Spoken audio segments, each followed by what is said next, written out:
I'm Rob with Psychostick. And I'm Matty J. He's with Psychostick too. I hope so. Yeah, we'll see.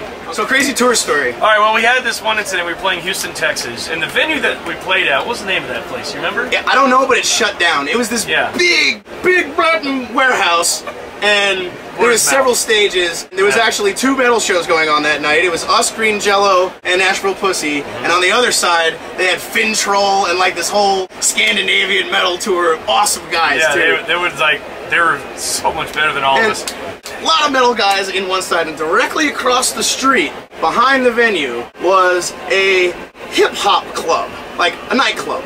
After our show, went outside with a couple people, smoked a cigarette, and I noticed a pretty steady stream of people leaving that hip-hop club. Hundreds and hundreds of people. In a rush, in a hurry. Yeah, they were moving quick. By the time we got downstairs, this was all on the 2nd floor, by the time we got downstairs to move our gear out, people were pushing and shoving their way out, screaming, and turns out there was a shooting between the Bloods and the Crips, that's red and blue, inside the hip-hop club.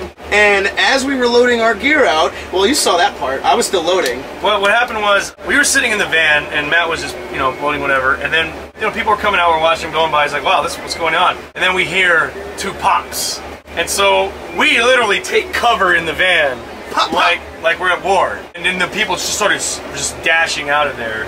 We had to eventually kind of squeeze our way through that crowd and just get the hell out. Maybe 50 yards away from where we were parked. Yeah. Literally just across the street from the parking lot.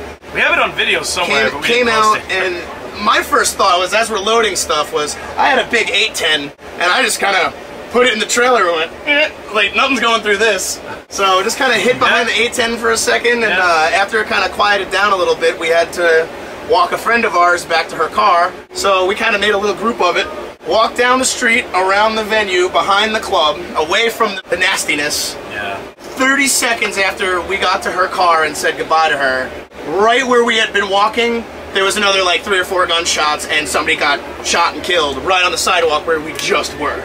So we kind of pushed our way back through the venue. There's all, there was a bit of comedy. It was kind of funny seeing a bunch of like big booty hip hop girls in their tiny little things, like running into a metal show, running for their lives in high heels this big.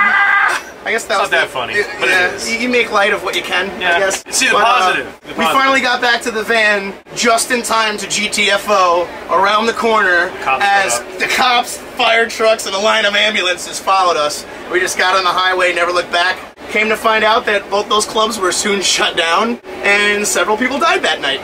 Luckily, none of us. So the lesson is... be careful. Metal.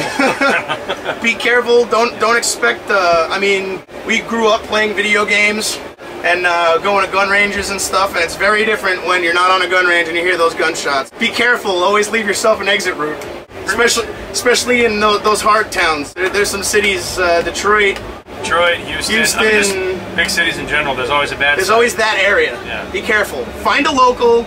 If you're gonna stay a night, let them know where you're going. Know before you go. Bring a gun. Yeah. No.